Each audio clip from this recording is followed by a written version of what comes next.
Buhatin mo ang aming mga puso, anuman mga kasalanan ng aming nagawa. Ikaw po, Panginoon, ang maglinis sa umagang ito, Panginoon.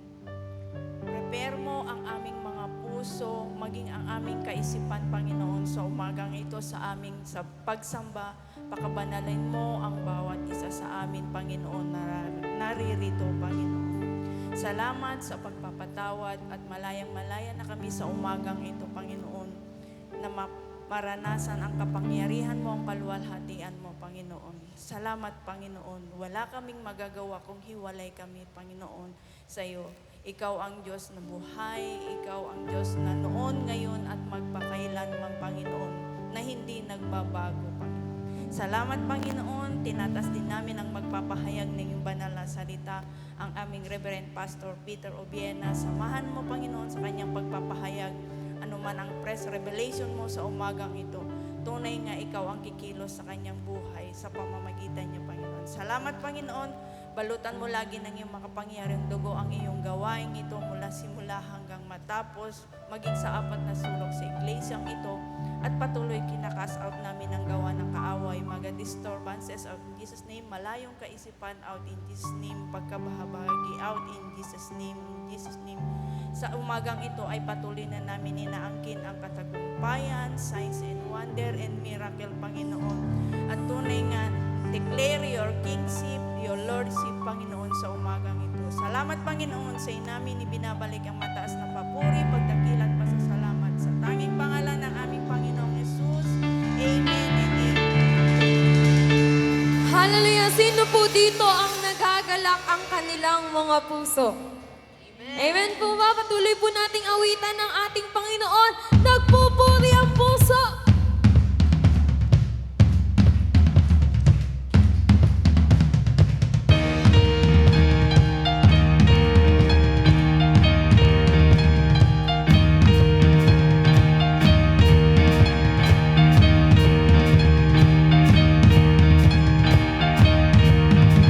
Hindi ko hahayaang bato ang magpuri.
sa nakalipas po ng mga araw, the Lord reminded me, sometimes po, alam natin yung kanta,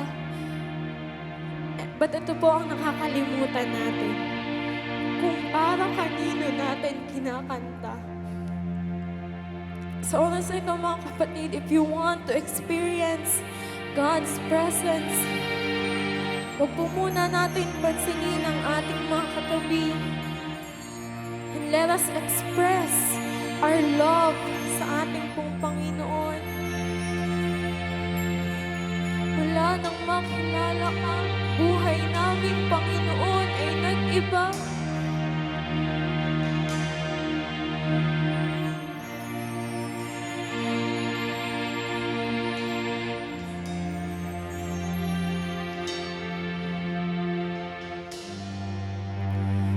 Wala nang makinig, takbo ng buhay ay nag-iba. Dilim ng isip, dilim ng isip, napawi na.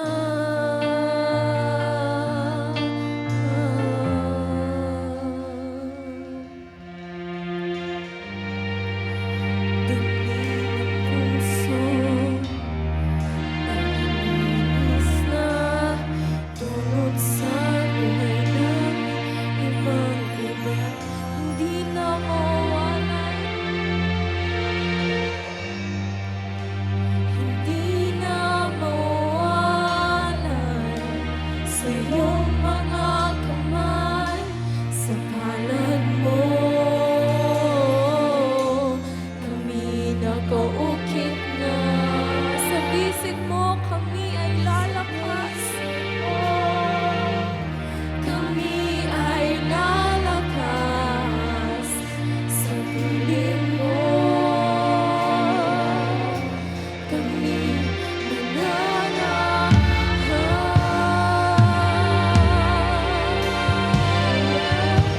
Kami nananahan. Wala nang makilala ka.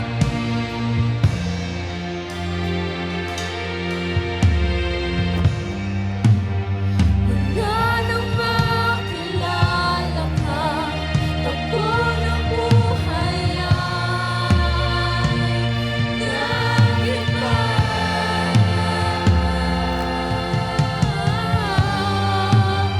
Dilim ng isipan, napawi na.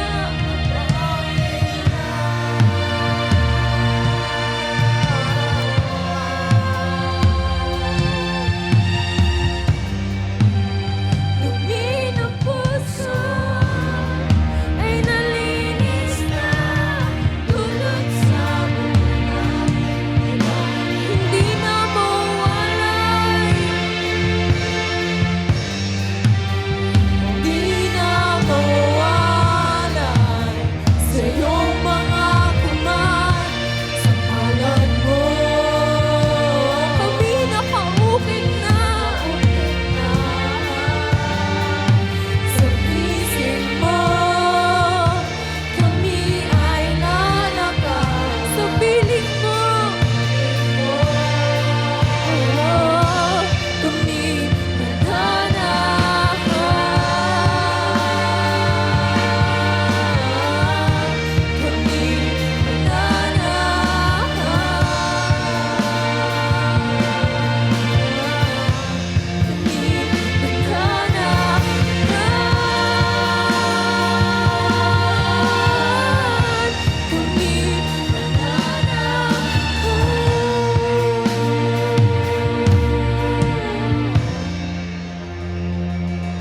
Kami sa'yo ay sasamba. Kami sa'yo maglilingkod. Wala nang ang ibang masusunod, kundi ikaw, Panginoon.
Ako'y sasamba sa'yo.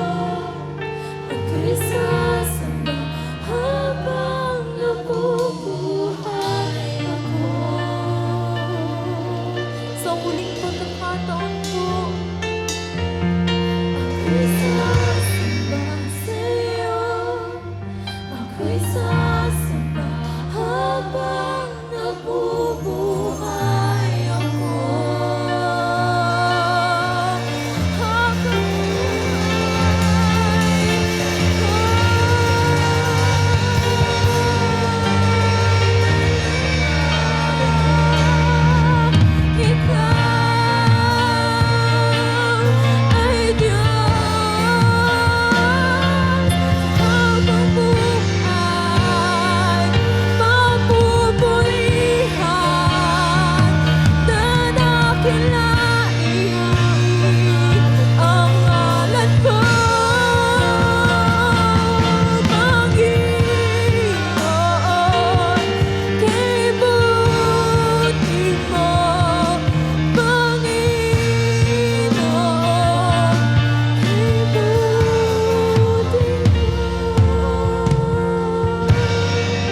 Panginoon, patuloy po namin ibinabalik sa iyo ang pinakamataas na pagpuling pasang.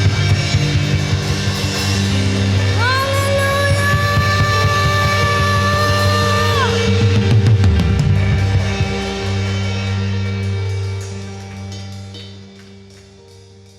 Yan na po ba ang pinaka-best clap opening of praise sa Diyos na buhay? Tunay nga, ito po ay pagsamba na kung saan bilang pasasalamat sa buong linggo ng Diyos ay mabuti sa buhay ng bawat isa po sa amin. Mabuti nga po ba ang Panginoon?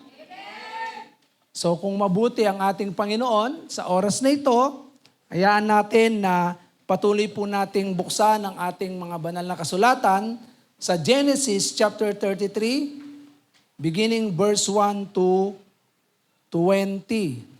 Yan.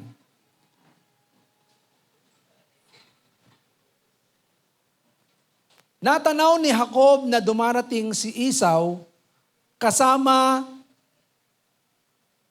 ang 400 niyang tauhan.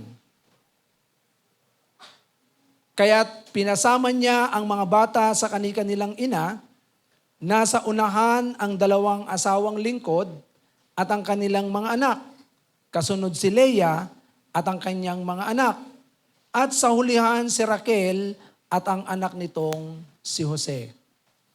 Umuna si Jacob sa kanilang lahat at 7 ulit na yumukod hanggang sa makarating sa harapan ng kapatid. Siya'y patakbong sinalubong ni Esau. Niyakap ng mahigpit at hinagkan. Nag-iyakan ang magkapatid. Nang makita ni Esau ang mga babae at mga bata, itinanong niya kung sino sila. Iyan ang mga anak na kaloob sa akin ng Diyos, tugon ni Jacob. Nagsilapit ang mga asawang lingkod na kasama ang mga bata at yumukod. Sumunod si Leah at ang kasamang mga bata. At sa katapos-tapusay si Jose at si Raquel. Yumukod silang lahat at nagbigay galang kay Esau. Ano naman ang mga kawan na nasa lubong ko? Tanong ni Esau. Ngunit sinabi ni Esau, sapat na ang kabuhayan ko. Sa iyo na lang iyan. Sinabi ni Jacob, hindi. Para sa iyo talaga ang mga iyan. Tanggapin mo na kung talagang ako'y pinapatawad mo. Pagkakita ko sa mukha mo at madama ang magandang pagtanggap mo sa akin, para ko na rin nakita ang Diyos. Kaya tanggapin mo na ang regalo ko sa iyo. Naging mabuti sa akin ang Diyos. Hindi ako kinapos sa anumang bagay at hindi niya tinigilan si Esau hanggang sa tanggapin nito ang kanyang kaloob. Sige, umalis na tayo at ako na ang mauuna sa inyo, sabi ni Esau. Sinabi ni Jacob, ang mga batay mahina pa. Inaalala ko rin ang mga tupa at bata, ang mga bakang may bisiro. Kung tayo'y magmamadali para makatipid ng isang araw, baka naman mamatay ang mga ito. Mabuti pa, mauna ka na at kami susunod sa inyo. Sisikapin ko namang bilis-bilisan ang lakad hanggang kaya ng mga hayop at bata at mag-aabot din tayo sa Seir. Kung gayon, pasasamahan ko kayo sa ilang tauhan ko, sabi ni Esau. Hindi na kailangan, labis-labis na ang iyong kagandahang loob sa akin. Sabi naman ni Jacob, ng araw na iyon ay umuna na si Esau papuntang Seir. Pumunta naman si Jacob sa Sukot at nagtayo roon ng kanyang toldang tirahan at kulungan ng mga hayop. Kaya tinawag na Sukot ang lugar na iyon. Mula sa Sukot, si Jacob ay tumawid sa Shechem at nagtayo ng kanyang tolda sa isang parang sa tapat ng lungsod. Nagbalik siya sa Kanaan matapos manirahan ng matagal sa Mesopotamia. Ang parang na pinagtatayuan niya ng tolda ay binili niya sa tagapagmana ni Hamor na ama ni Shechem sa halagang 100 pirasong pilak. Doon siya nagtayo ng altar at tinawag niyang El Elohi Israel, nang ibig sabihin ang kahulugan ay si El ang Diyos ng Israel. Ang Diyos po ang bahalang magpala sa kanyang buhay at banal na salita. Ito pong kwentong ito ay patungkol sa pagpapatawad. Pagpapatawad. Si Israel or si Jacob ay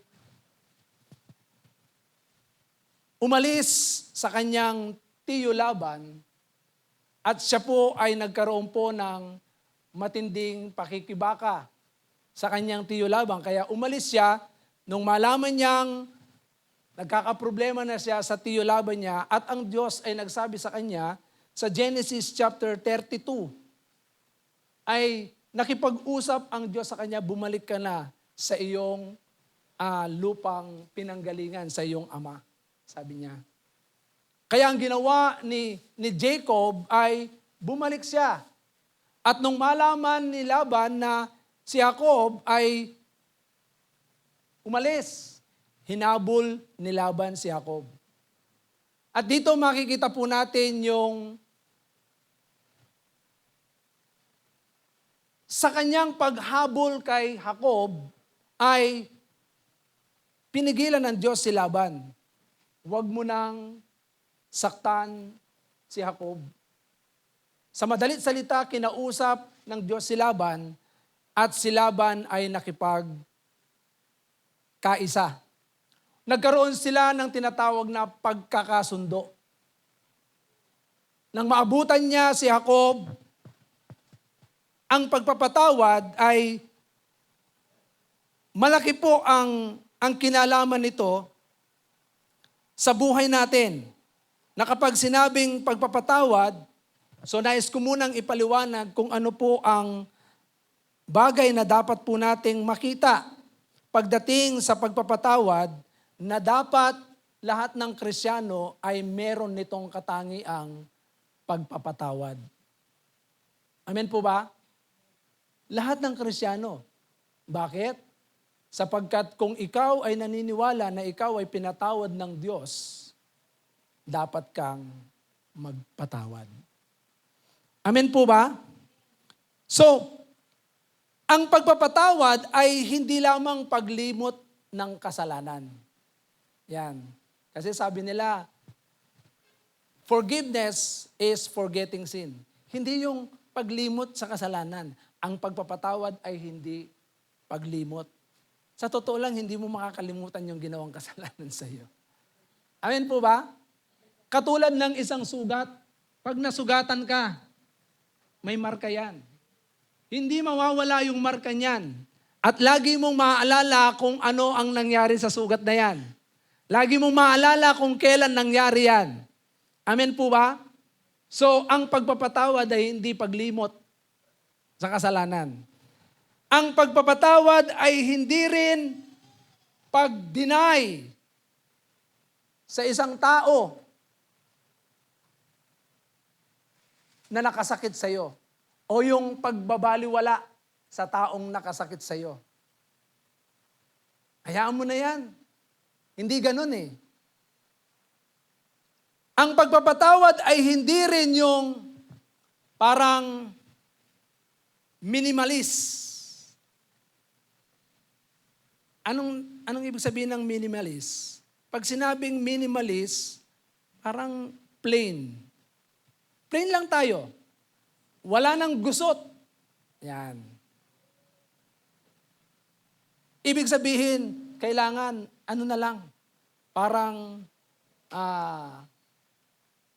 wala na tayong gusot na makikita. Plain lang. Ang pagpapatawad ay hindi rin isang, sasabihin natin, excuse me po, patay na po si Mike Enriquez. Yung excuse natin yung ibang tao. So ang pagpapatawad ay, ito po ay pagkilala doon sa katotohanan na merong kasalanan at kasinungalingan na tayo po ay nagkaroon ng tinatawag na broken relationship. Nasirang relasyon. At ito ay dapat nating malaman. Sino po sa inyo ang na-broke sa relationship? Meron bang nakaranas ng broken relationship sa inyo? Yes, marami.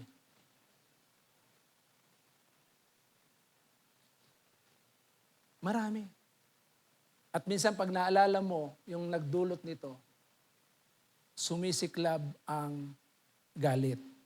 Kaya nga, you cannot fully forgive, hindi mo kayang magpatawad unless we are being processed by God. Mahabang proseso po mula sa Panginoon. Naproseso po tayo. Amen po ba? Only God can. Sapagkat kung hindi natin makikilala ang Diyos na nagpatawad ng ating mga kasalanan,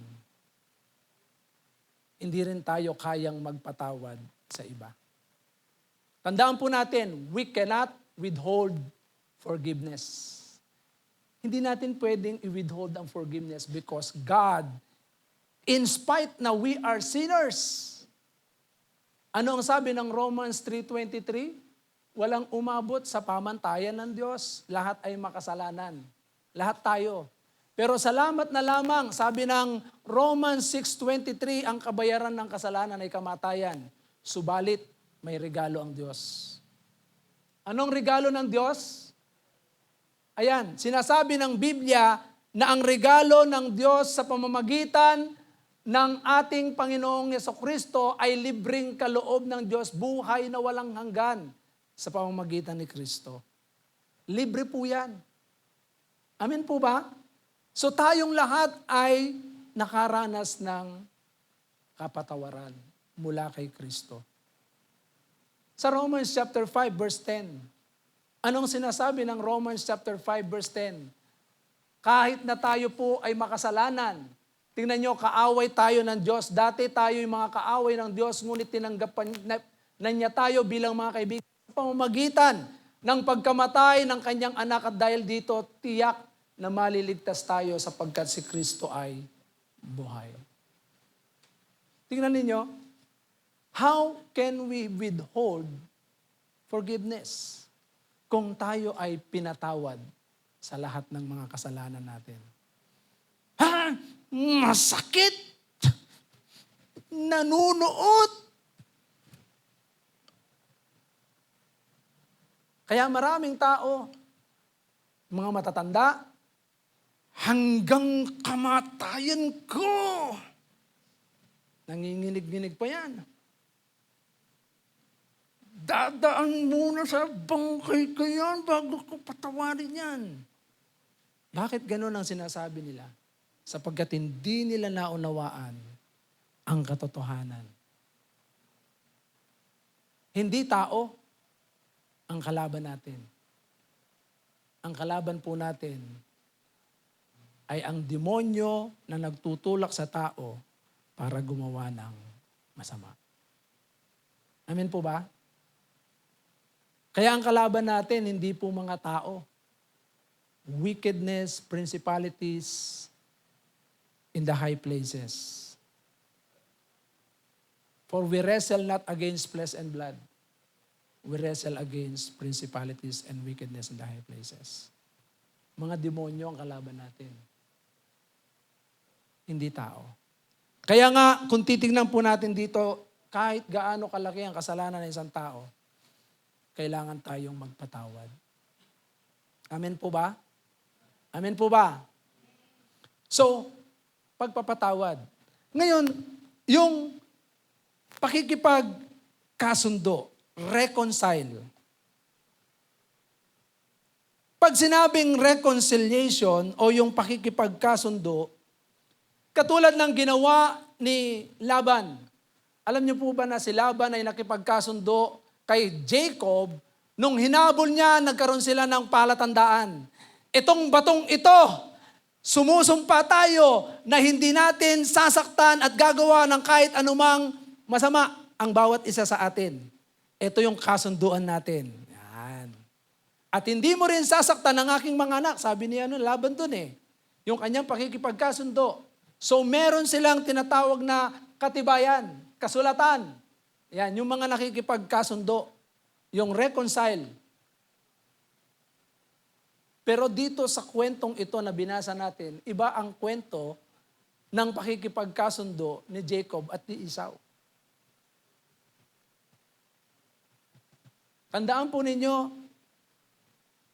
kung kayo ang nasa kalagayan ni Jacob, paano nyo kaya gagawin na iligtas ang inyong pamilya? Pero mo kay Laban, nung malaman niyang nanganganib na si Jacob, talagang inalis niya ang kanyang pamilya doon. Hindi na sila magkasundo. Kaya kinuha niya, nagmadali siya, umalis siya dun sa tiyo Laban niya, kasama ang kanyang buong pamilya. At dahil nga nangako ang Diyos kay Jacob, bumalik ka na, sabi ng Diyos sa kanya, at sasamahan kita. Kaya nga, may problema si Jacob.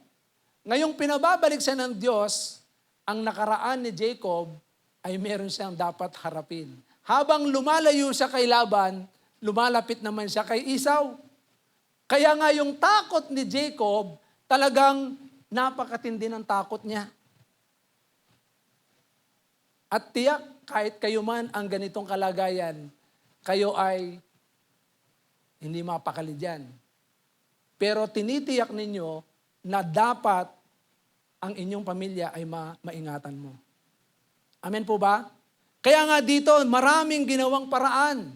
Pero ang unang makikita natin sa paraan na ginawa ni Jacob sa kanyang pakikipagkasundo sa Diyos, ay kay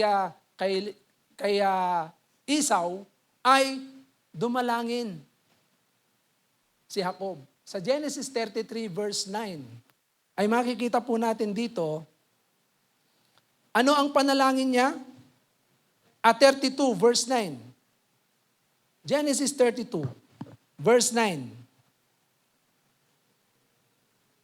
Ang sabi niya rito, at nanalangin si Jacob, Diyos ni Abraham at ni Isaac, tulungan po ninyo ako.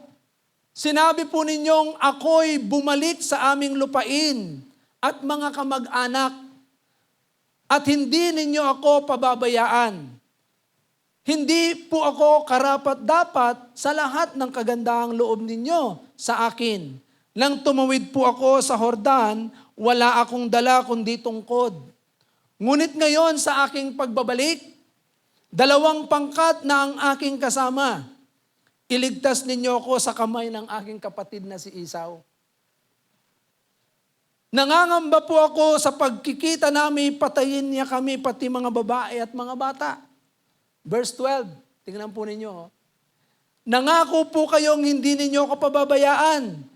Sinabi ninyong pararamihin ninyo ang aking lahi, sindami ng mga buhangin sa dagat. Nagpray si Jacob ng ganito sa Diyos. Pinaalala niya sa Diyos ang pangako ng Diyos na kung saan siya ay sasamahan ng Diyos. Siya ay pinababalik ng Diyos. Pero minsan, magkaiba ang ating panalangin kaysa sa nararamdaman natin. Amen po ba? Sometimes we pray, pero hindi mo pinangahawakan yung panalangin ginawa mo. Katulad ni Jacob. Si Jacob, grabe ang takot niya. Grabe ang nervyos, kung sa salitang nervyoso na siya. Bakit? Tignan nyo. Tanungin ko kayo, itong ginawang ito ni Jacob, nauna yung mga hayop. Nauna yung mga hayop. Tapos, yung asawa niya sa alipin, na nagkaroon siya ng anak. Pagkatapos si Leah, at pagkatapos si Raquel. So, sunod-sunod yan, pero yung pinakamahal niya, walang iba kundi si Raquel, ay nasa likuran. Nauna yung mga asawa niya sa mga alipin ng kanyang asawa. Tapos sumunod si Leah.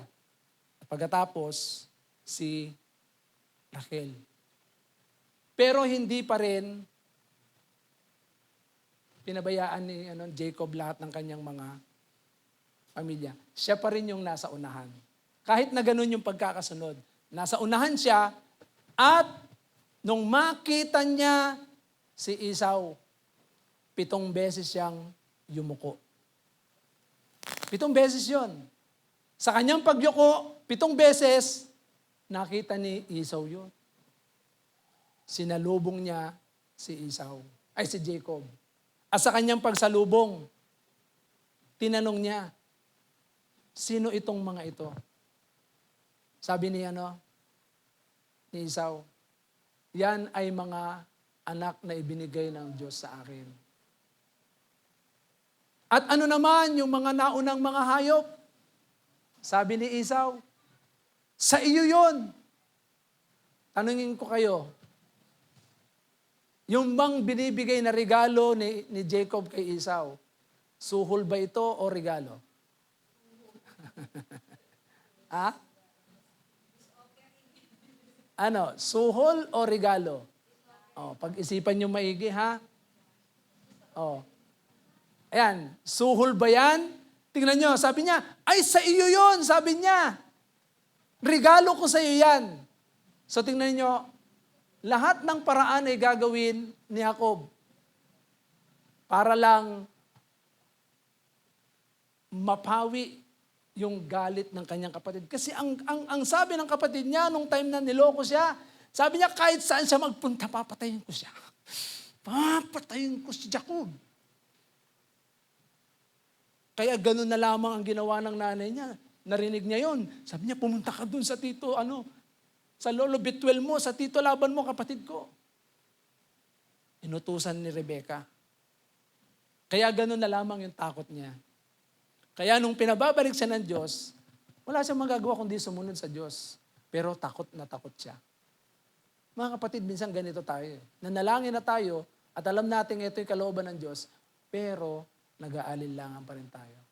Nakakaramdam pa rin tayo ng takot. Pero purihin ang Panginoon. Dahil nauna na siyang nagpakumbaba eh. Makikita ninyo dito, yung pagpapatawad ng kung saan unang-una siyang lumapit sa Panginoon, nagpakumbaba siya.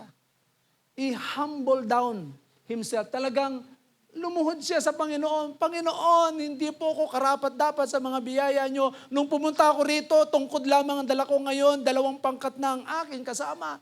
Sabi niya, pag nagkita kami ng aking kapatid na si Esau, tiyak na papatayin ako at ang mga babae at mga bata, sabi niya. At nangako ka ng ganito, ganyan. Sinabi niya lahat yon. Ang tanong, nakinig ba ang Diyos sa kanyang panalangin? Ha? Nakinig ba ang Diyos? Tignan po ninyo, nung siya ay lumuhod ng 7 beses, nakita ni Esau yun. Sa Genesis 33, 7 beses siya lumuhod at patakbong lumapit at niyakap niya ng mahigpit ang kanyang kapatid. Ganon katindi ang Diyos. Kumilos siya sa puso ni Esau. Tingnan niyo, oh. Siya ay patakbong sinalubong ni Esau, niyakap ng mahigpit at tinagkan. Nag-iyakan ang magkapatid. Meron po bang totoong pagpapatawad? Kumilos ba ang Diyos? Yes. Kumilos ang Diyos. At siyempre, kinakailangan sa pagpapatawad, dapat meron tinatawag na reconciliation. Pag sinabing reconciliation, merong mutual truce. T-R-U-C. Merong dapat parehas na pagkakaisahan. Nagkakasundo.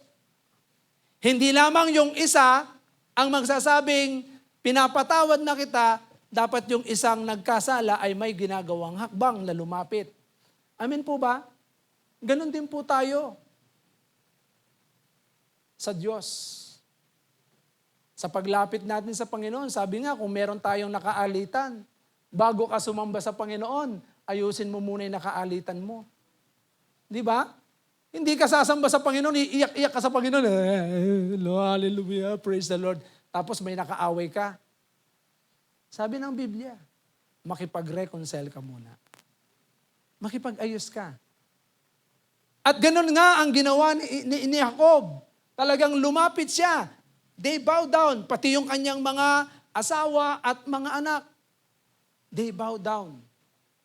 Nagpakita ng tinatawag na pagpapakumbaba. At si Esau ay makikitaan po natin na napakaganda ng kanyang pagtanggap. Kaya yung pagpapatawad at pakikipagkasundo, maganda po ito. Nakatibayan na talagang meron pong tinatawag na yung restoration.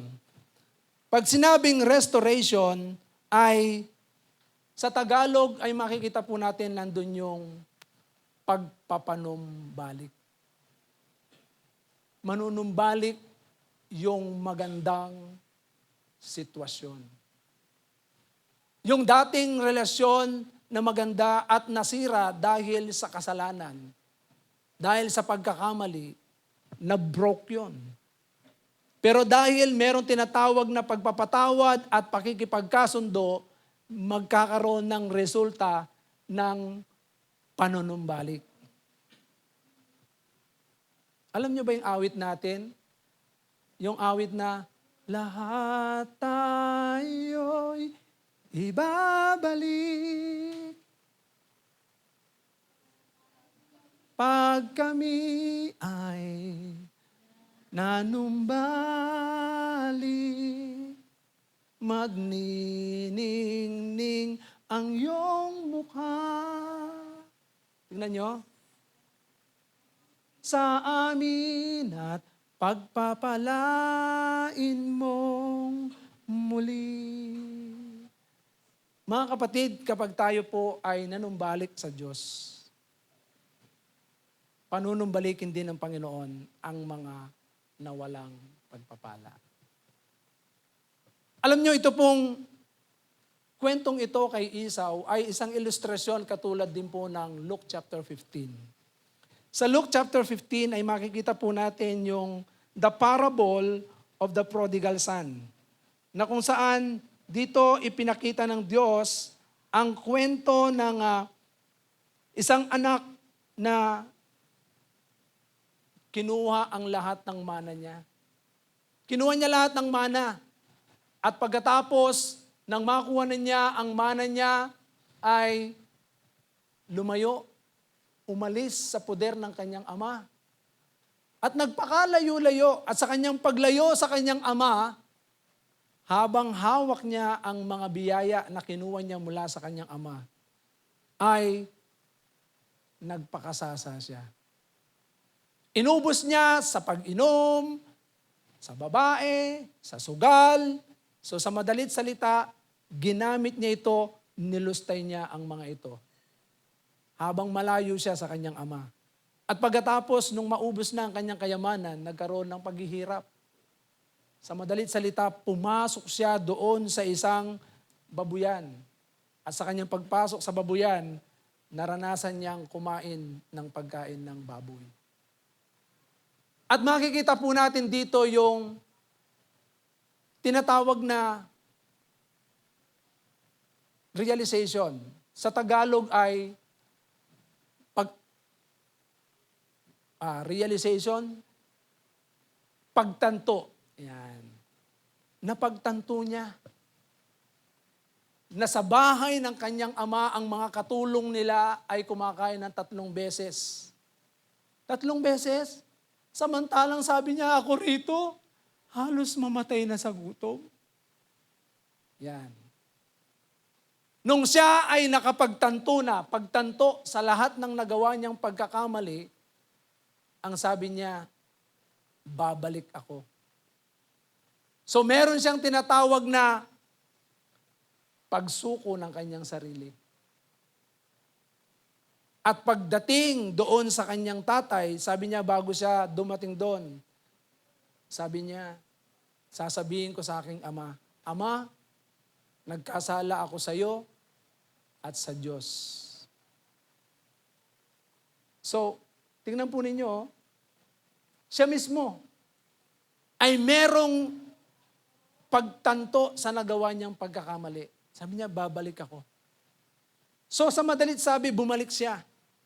At siya ay muling pagkasundo sa kanyang ama. Pakikipagkasundo. At sa kanyang pakikipagkasundo, malayo pa lang ay natanaw na ng kanyang ama. Takbo siya.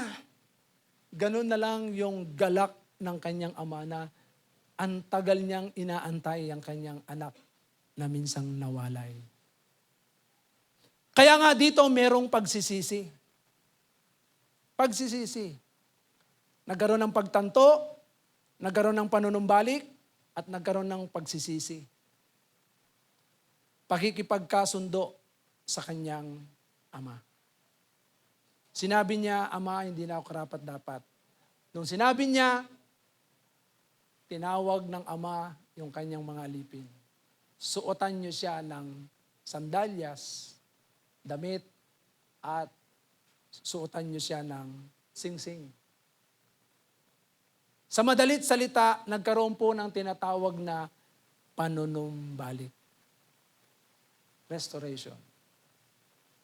Yung relasyon na nasira dahil sa paglayo niya because of sin. At hindi na tinignan ng kanyang ama kung ano ang kasalanan ginawa niya. Na inubos ang lahat ng kayamanan na kinuha na niya. Kaya nga doon, naggalit nga yung kuya niya eh. Sabi ng kuya niya, Ama, bakit din niyo pinaghanda pa yan? Kumbaga sa kasalitang kanto eh. Nilustay na yung kayamanan niyo. Winaldas na sa walang kakwenta-kwentang mga bagay. Tapos bumalik ngayon, nagmamakaawa. Tapos tinanggap niyo, pinaghanda niyo pa. Sabi niya, ayan ako, ni isang kambing, wala. Nagtatrabaho ako araw-araw. Minsan ganon sa pamilya. Pag mayroong nagkasala, o kaya kahit sa trabaho, o kaya kahit sa church. Pag may bumabalik, pinatawad. Nagsiselos yung iba. Bakit ito? Ganyan. Ang sama-sama niyan. Tindi ng kasalanan niyan. Pero ba't ganyan? Diba? Alam niyo yung illustration dito? We cannot withhold forgiveness. Hindi mo pwedeng hindi ibigay. Kasi ang Diyos Tingnan niyo yung illustration ng ama na sinalubong niya ang kanyang anak na tuwang-tuwa siya, malayo pa lang. Talagang nag-aantay siya, kaya ang bawat isa po sa atin, how many times we broke God's heart? Ilang beses natin na-broke ang puso ng Panginoon? O kaya naman tayo kaya ay nasaktan. Ilang beses tayong sinaktan ng iba? Di ba natin sila kayang patawarin? Mga kapatid, ito ay isang ilustrasyon ng marapat lamang na tayo po ay magpatawad din. Sapagkat ang Diyos ay nagpatawad sa lahat ng kasalanan natin. At kung magkagayon, mararanasan po natin yung restoration. Kapag merong restoration, panunumbalik, the blessing will overflow sa buhay natin. Amen po ba? Meron po bang mga tao na nakasakit ng puso natin? Isipin mo. Dami. Ching, ching, ching, ching. Gaano ba kalaki ang kanilang kasalanan na nagawa sa iyo? Ching, ching, ching, hindi mabuhat. Nang nagtanong si Peter, sabi ni Peter, Panginoon, ilang beses po ba namin patatawarin ang aming kapatid? Sabi ng Panginoon, 70 times 7. Ha? 7 times 77. I-multiply nyo nga.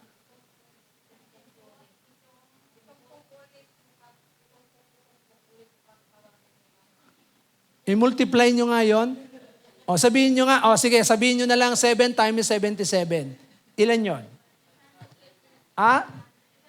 539. Meron na bang 539 ang pagpapatawad natin sa iba? Alam niyo ang pinaka aral na gustong ipakita ng Panginoon, magpatawad ka habang ikaw ay nabubuhay. Bakit? Sapagkat ang Diyos ay nagpatawad sa atin. Ang hirap magpatawad eh. Tama po ba? Oo. Ang lalim hanggang doon. Nakabaon. Pero alam niyo po ba, it's a blessing. It's a great blessing when we start to forgive, reconcile, and we have the restoration. Pag nagkaroon ng restoration, makikita po natin yung overflowing blessing. Mind, heart, physical, and even spiritual, mararanasan natin yung pagpapala. Sapagkat the peace that passeth through all understanding ay dadaloy sa buhay ng bawat isa po sa atin. Merong peace. Amen po ba? Pero kapag walang forgiveness, walang reconciliation, there is no restoration na mangyayari. Kaya kay Jacob, alam niyo po ba, nung maranasan niya ang pagpapatawad ng kanyang kapatid, nagkaroon ng reconciliation, na-restore yung kanyang relationship sa kanyang kuya. Pero sometimes, alam niyo po ba, marami yung katulad ni Jacob. Pinatawad ka na, pero ayaw mo pang gumawa ng tinatawag na, yung bang, katulad ni Esau. Gusto ko pong makita po natin ito ha. Si Esau, alam nyo ba, nang niyaya niya nung niyakap niya, tinanong niya lahat ng mga kanino yung mga hayop, sabi niya, regalo ko sa iyo. Sino tong mga batang ito? Sino tong mga babaeng ito? Yan ang mga anak na ibinigay ng Diyos sa akin. So yung pagpapalang ibinigay ng Diyos sa akin. Yan yun eh, pinaliwanag niya. Sige, sabi niya, tayo na. At mauuna ako. So ibig sabihin, niyaya ni Esau si Jacob patungo sa Seir. Sabi niya, mauuna ako sa inyo, sabi niya. So sabi naman ni Jacob, minsan ganito, resistant ang yung mga pinatawad. Bakit? Nagsisafe sila eh. Di ba? Playing safe. Sabi ni Jacob, maraming mga bata, mahina pa sila. At yung mga kambing, yung mga tupa, at yung mga baka, yung mga bisiro sila. Baka mamaya, pag magmamadali tayo, magmemenos tayo ng isang araw, baka mamatay sila. Ngayon, mauna na kayo at susunod kami. O sige, sabi ni Esau, iiwan na lang ako ng aking mga tauhan at sasamahan nila kayo. Sabi, hindi na. Sobra-sobra na ang iyong ginawang pagpapatawad sa amin, sabi niya. Tingnan nyo, lahat ng paraan ginawa ni ni Jacob para talagang umiwas. Sa totoo lang sabi niya, sige, susunod na kami doon sa baka magtagpo na sa Seir. Pero sa totoo lang, namatay ang kanilang tatay, hindi siya nakarating sa Seir. Sa lugar ni Esau. Hindi siya nakarating. Hindi siya nakaabot doon. Alam niyo po ba kung anong gusto ni Esau? Gusto niya lang maging host at ipakita yung bilang kuya na nagpatawad at gusto niyang ipadama sa kanyang kapatid yung pag-asikaso sa kanila. Pero sometimes may mga tao pinatawad, ayaw nilang lumapit. May mga ganitong pagkakataon.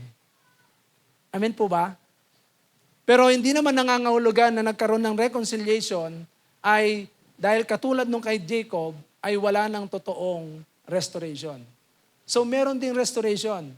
Depende yan sa tao na kung saan dahil nga kalooban ng Panginoon na si Jacob ay makarating doon sa ipinangako ng Diyos na lupain. Manumbalik siya doon sa lugar na pinagmulan niya. Kaya, bagamat hindi siya nakarating sa kanyang kuya, pero naranasan naman niya yung pagpapatawad ng kanyang kuya. Ako natutuwa ako sa characteristic o behavior ni Esau. At dahil doon sa panalangin ni Jacob. Amen po ba? Kaya nga kung tayo po ay mananalangin, maniwala ka, natutugon ng Diyos sa panalangin natin. Amen po ba? Huwag kang mag-alinlangan na hindi ka kayang patawarin ng taong nasaktan mo. At kung ikaw man ay nasaktan, huwag kang mag-alinlangan na hindi mo kayang patawarin yan. Kaya mo yan. Mananalangin tayo sa Panginoon. Lord, i-release mo ang galit. I-release mo ang anong ito, ang kawalan ng pagpapatawad. Kahit gaano kasakit. Kahit matindi yung sakit na naranasan natin, kayang-kayang hilumin ng Diyos. Sapagkat sa Diyos, walang imposible. Amen po ba? Kung lalapit lang tayo sa Kanya, kayang-kayang hilumin ng Diyos ang lahat ng pains. Sino rito ang mga nasaktan? Huwag niyo na pong itaas ang inyong mga kamay. Nakikita ng Diyos yan. At kahit hindi ka magtaas ng kamay, alam ng Diyos, nasaktan ka. Pero tandaan po ninyo, kung magpapakumbaba tayo, lalapit tayo sa Panginoon. Sabi ng Bible, if my people shall humble themselves and pray and turn from their wicked ways, kung lalayo sa kanilang mga kasalanan, tatalikod sa mga kasalanan, sabi niya, then will I hear from heaven. Pakikinggan ng Diyos mula sa langit ang mga panalangin at pagagalingin ko ang kanilang lupain. Mga kapatid, kapag lumapit tayo sa Diyos, nagpakumbaba, God will heal us. Kayang pagalingin ng Diyos ang anumang mga sakit, even sakit sa physical, sakit sa pinansyal, lahat yan, lahat ng sakit mararanasan natin without forgiveness. Unang-unang dapat maranasan natin ay yung pagpapatawad ng Diyos sa atin. Kapag lumapit tayo sa Kanya, God will heal us. Amen po ba? Pagagalingin po tayo ng Panginoon. Kaya sa oras pong ito, katulad ni Jacob, na isang tuso, alam nyo, madaya si Jacob eh. Tignan nyo, napaka-alikot ng kaisipan niya. Biro mo, ang galing niyang magano. Inuna niya yung mga regalo. Pangalawa, siya. Tapos, sunod-sunod yung mga asawa niya. Ang asawa niya mula sa alipin, kay Leah, tapos panghuli si Raquel. Diba? Ang galing ng pagkakaplasta niya. Pero kahit na ganon, makikita pa rin natin na he humbled himself para magkaroon ng tinatawag na forgiveness. At nakamtan naman niya yon. Naranasan niya sa kanyang kuya yung pagpapatawad at nagkaroon ng reconciliation. And I think, and I know, and I believe, totoo ang reconciliation na nangyari sa kanilang dalawa. Sapagkat wala na pong kasunduan yon. Walang kasulatan Amen po ba? Amen po ba? Sa Panginoon, may kasunduan ba tayong kasulatan? O lahat ng kasalanan mo, pinatatawad ko na. Lahat ng ginawa mo noon, ito. Meron po bang ganun na nakasulat? Wala. Once na lumapit lang tayo sa Panginoon, tiyak, patatawarin tayo. Amen po ba? 1 John 1:9. Kung ipapahayag ng ating mga labi ang ating mga kasalanan, ang Diyos ay banal at patapat na magpapatawad sa lahat ng kasalanan natin. Gaano mang kalaki yan, ang Diyos ay magpapatawad. Wala nang ano yan. Hindi ka na kailangan gumawa ng mga affidavit. Hindi mo na kailangan gumawa ng kasunduan. Patatawarin tayo ng Panginoon. Amen po ba? Kaya sa hapong ito, let us come before the Lord. Lumapit tayo. Let us humble down ourselves. At sa lahat ng mga taong nakasakit sa atin, if we humble ourselves before the Lord, ihilumin ng Diyos yan. Amen po ba? Amen po ba? Amen. Sa oras mong ito, gusto niyo po bang maranasan ang paghilom ng Panginoon sa inyong mga pusong sugatan? Ang paghilom ng Panginoon sa mga taong nasugatan natin?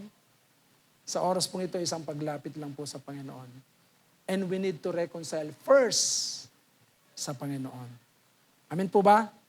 Sige po, kung nais po natin, sa oras na ito tayong lahat ay tumayo at patuloy po nating ilapit ang ating mga sarili una sa Panginoon.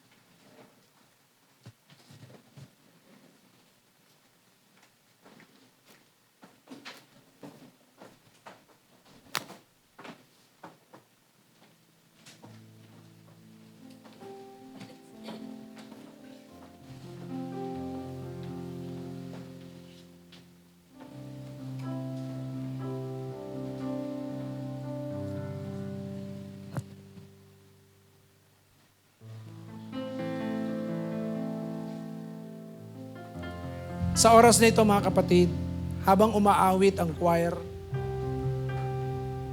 meron bang mga taong nanakit sa ating mga puso? Or meron ba tayong nasaktan na tao na hindi mo kayang lapitan katulad ni Jacob? Sa oras na ito, lumapit po tayo sa ating Panginoon. At sabihin natin sa Panginoon katulad ni Jacob, Lord, mula nung makakilala ko, binago mo ko, ganito, ganyan, ganyan. Sabihin natin sa Panginoon. At naniniwala ko na ang Diyos ang siyang magbabago ng kaisipan ng taong nasaktan natin or yung taong nanakit sa atin. As we bow down our head, as we bow down ourselves, sa oras na ito, maniwala kayo. Have faith in your heart na habang ikaw ay lumalapit sa Diyos, kumikilos ang Panginoon. Kami lumalapit sa iyong harapan, humihingi ng tawad sa lahat ng sala. Ika'y may gagawin sa gitna ng kawalan, ang gumuhong pag-asa ay bubuin.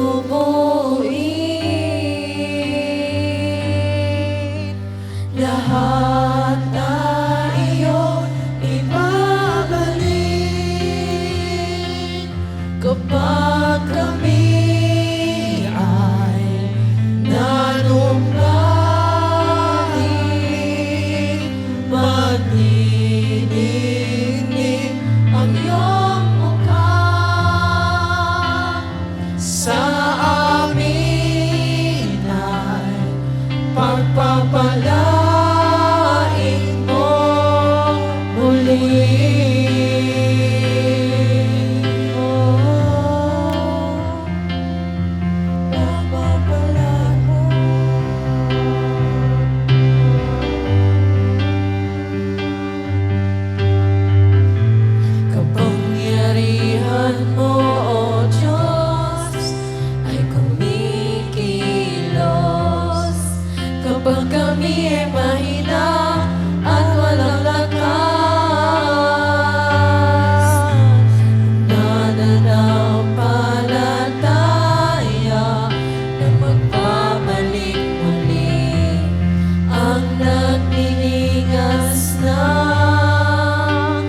pag-ibig sa'yo. Yes, sa oras pong ito, patuloy po tayong lumapit sa ating Panginoon. And as we bow down ourselves before the Lord, God is restoring us. Yes. Nanumbalik, magdidinig ang iyong mukha sa amin na pagpapalain mo. Lahat tayo ibabalik kapag kami ay nanumbalik. Magdidinig ang iyong mukha sa amin ay pagpapalain mo muli. Mga kapatid, sa oras pong ito, sa puso't isip ng Panginoon, ikaw at ako'y mahalaga. Kung patuloy po tayong lalapit sa Kanya, God will restore relationship. At kapag na-restore ang relationship natin mula sa Kanya, sa ating pamilya at sa ating kapwa, everything follows. Kapag tayo ay nagkaroon ng tinatawag na panunumbalik sa Diyos, nagkaroon tayo ng pagsisisi ng ating mga kasalanang nagawa, ang Diyos ay patuloy na magre-restore sa ating mga buhay. Kapatid, alam kong minsan mahirap magpatawad. Pero hindi natin mararanasan ang kapatawaran kung hindi tayo lalapit sa Panginoon. Mahirap din maranasan ang kapatawaran kapag hindi tayo nagpakumbaba. Sa oras na ito, habang umaawit ang choir, yes, hallelujah.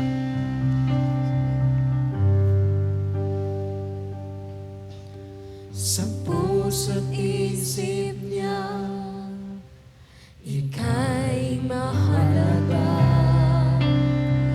Iyong pagdurusa, Kanyang nadarama. Sa labis na pag-ibig niya, sa krus pinakita. Sa'yo'y alay upang lumapit ka. Di man nararapat, Di man nararapat, buhay na handog mo. Biyaya niya'y sapat, natanggapin ito. Sa labis na pag-ibig niya, sa krus pinakita. Sa'yo'y alay upang lumapit ka. sa Diyos Ama, Sa Diyos Ama, ika'y lumapit na. Kabiguan, kalungkutan ay papawiin niya. Bawat pangakuan, dugong tinigis niya. Sa'yo'y alay upang lumapit ka. di man nararapat, Di man nararapat, buhay na handog ko. Biyaya niya'y sapat, natanggapin ito. Labis na pag-ibig niya, sa krus pinakita. Sa'yo'y alay upang lumapit ka. sa Diyos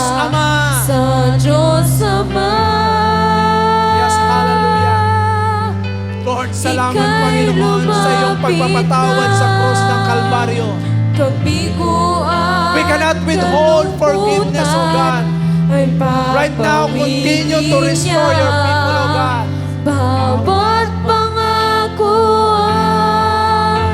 dugong tinigis niya, sa'yo'y alay upang lumapit ka. Kapatid, sa oras na ito, alam ng Diyos kung anong nararamdaman mo ngayon. Katulad ni Jacob, bagamat pinagpala siya ng Diyos, dahil meron siyang tinatagong kasalanan in the past, he feel anxiety. But when he start to come to the Lord, nang magsimulang lumapit siya sa Diyos, nagsimulang magpakumbaba, makipagkasundo kay Esau, ay naranasan niya ang patuloy na pagpapala na nagmumula sa ating Panginoon. Kapatid, sa oras na ito, habang ikaw ay nakayukot nakapikit, nais ng Diyos na iparanas sa iyo ang kanyang biyaya at habag. Yes, habang umaawit ang choir, hayaan mong sa oras na ito, kung merong mga sirang relasyon, yes, God will restore you. Tinig ng akala Hallelujah. ay aalisin kapag kami tumatawag sa pangalan mo. Ang nasirang pamilya ay ayusin, sakit karamdaman. Yes, continue to come before the Lord. Tinig ng Yes, hallelujah. ay aalisin kapag kami tumatawag sa pangalan mo. Ang nasirang pamilya ay ayusin, sakit karamdaman ay pagkagalingin. Tinig ng nakala ay aalisin kapag kami tumatawag sa pangalan mo. Ang nasirang pamilya ay aayusin, sakit karamdaman ay pagkagalingin. Tinig ng nakala ay aalisin kapag kami tumatawag sa pangalan mo. Kapag kami tumatawag sa pangalan mo. Kapag kami tumatawag sa pangalan mo.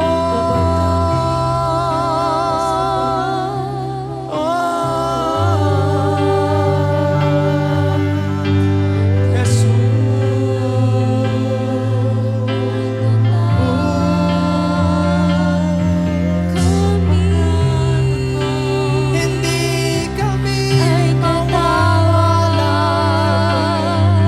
sa iyo. ay tatawala. Yes, sa oras na ito, mga kapatid, as you bow down before the Lord, kung paanong si Jacob ay lumapit sa ating Panginoon, ay naranasan niya when he prayed, when he bowed down before the Lord, God answered him. Ano man ang iyong panalangin sa oras na ito, maniwala ka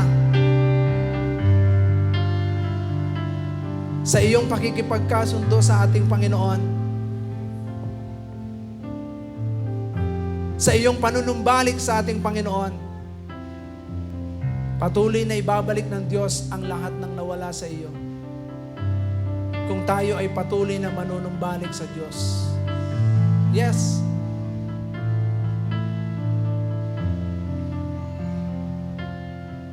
Sa verse 20 ng Genesis 33, si Jacob ay nagtayo na isang altar. At ang altar na ito ay tinawag niyang El, ang Diyos ni Israel. Sa oras pong ito, what are you building in the altar of your heart? Mga kapatid, nais ng Panginoon ng itayong altar ay hindi galit. Ang altar na nais na ilagay natin sa puso natin, walang iba kundi ang Diyos ng pag-ibig. Pag-ibig na kung saan ang pangalan ni Kristo ay mahayag sa buhay natin. Nais mo bang maglagay ng altar sa puso mo? Habang ikaw ay nakayukot, nakapikit, habang umaawit ang choir, yes, sa oras na ito, hayaan po natin na awitin natin ang awit na ito. Siyasatin mo, Jesus, ang puso ko sa kasalanan nagawa laban sa iyo. Sa oras na ito, we are building an altar that God is the Lord sa puso natin. Hindi galit, hindi puot, at hindi rin sama ng loob, kundi ang Diyos na nagpapatawad, mapagmahal sa ating buhay. Habang tayo ay patuloy na lumalapit sa Panginoon and we are building an altar that Jesus is our Lord. Yes. Let us continue to confess it by faith. Declare it. Kapatawaran sa'yo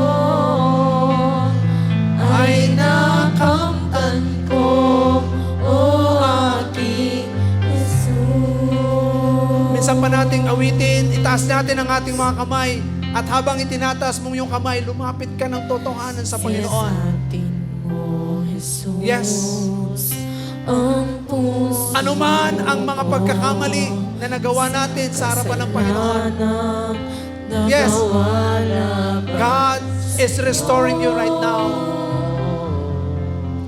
nagtatapat, Sumasamo. sumasamo, dumudulog sa harap ng banal mong trono. Lumalapit. Lumalapit, di man karapat-dapat sa kabanalan mo.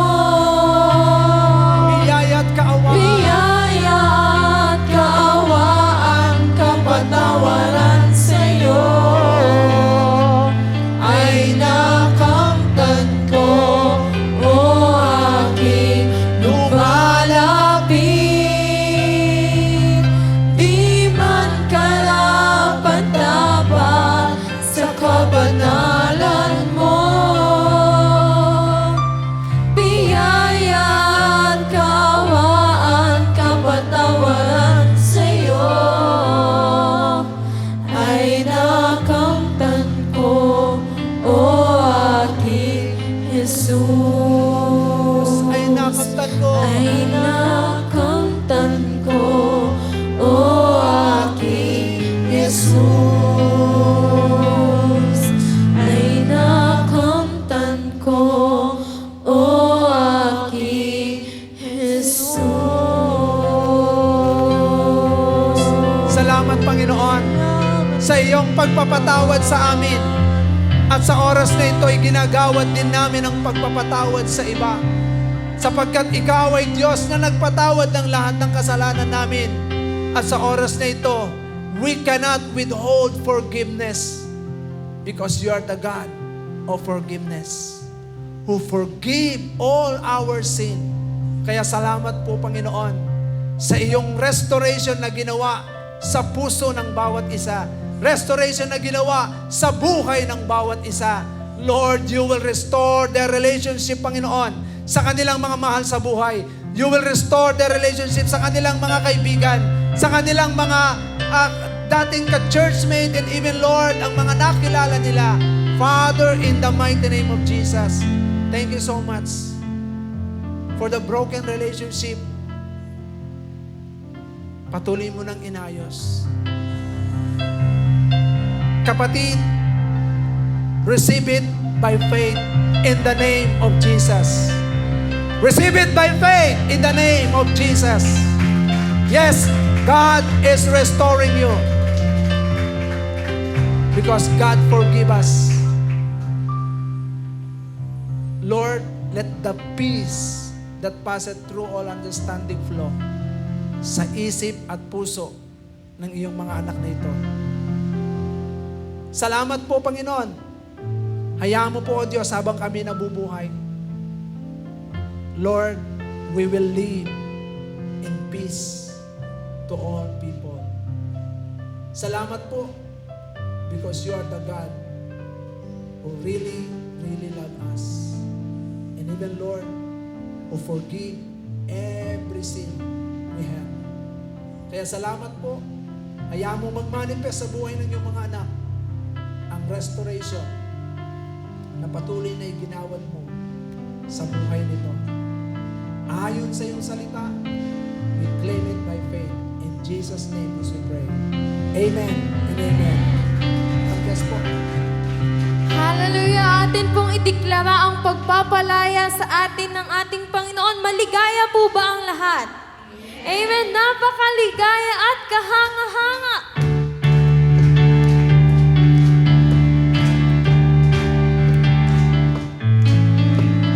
Napakaligaya at kahanga-hanga sa ating pagpasit. Ang nagkakaisa, laging sama-sama na magkakapatid. Kahit may problema at wala kang pera, di ba't laging masaya? Ganyan lang ang buhay, ganyan lang ang buhay. Kung na kay Jesus, laging may galak. Napakaligaya at kahanga, napakaligaya at kahanga. Kung tayo'y nagbabatian, di nag-iinggitan, di at walang tampuhan, kundi nagmamahalan. Kay sarap pupuri, kay sarap umawit sa Diyos nating Ama. Tinipon niya tayo na magkalapit. Pwede po ba tayo ay magkamay ng puso ko'y masaya? Sige po, tayo po ay magsiikot. Pagkasama ko kayo, sa Diyos umiibig ang puso ko'y masaya. Pagkasama ko kayo, sa Diyos umiibig kay inang pagmasdan ang kanyang tanawin. Na Diyos ang pinupuri natin, o ako'y masaya. Pagkasama ko kayo, tanging sa Diyos ay ang puso ko'y masaya. Ang puso ko'y masaya pagkasama ko kayo. Sa Diyos umiibig. Ang puso ko'y masaya pagkasama ko kayo. Sa Diyos umiibig. Ang kainang pagmasdan ng kanyang tanawin. Na Diyos ang pinupuri natin, o ako'y masaya pagkasama ko kayo. Tanging sa Diyos ay sa huling pagkakataon po, ang puso ko'y masaya. Puso ko'y masaya pagkasama ko kayo. Sa Diyos umiibig. Ang puso ko'y masaya pagkasama